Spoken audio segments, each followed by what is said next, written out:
વિરમગામ શહેરની આન બાન શાન સમૂહ સોલંકી યુગથી પ્રચલિત ઐતિહાસિક મુનસર તળાવ આવેલ છે। આ તળાવની મધ્યમાં મુનસરી માતાજીનું મંદિર આવેલ છે। મંદિર નીચે કુદરતી વરસાદી પાણી આવવાના ભૂંગળા મૂકવામાં આવેલ છે। ત્યારે મુનસરી માતાજીના મંદિર પાછળના ભાગે વિરમગામ શહેરનું વરસાદી પાણી આવવાનો માર્ગ છે।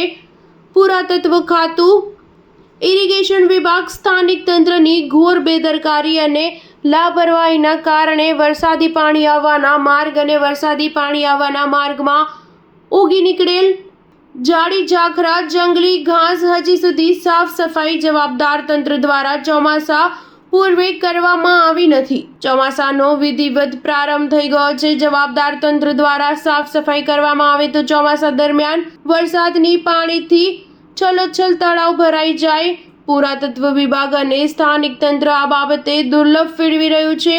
વરસાદી પાણી આવવાના માર્ગ ખુલ્લો કરવામાં આવે તેવી શહેરીજનોની પ્રબળ માંગ ઉઠી રહી છે। Star news 7 Viramgam.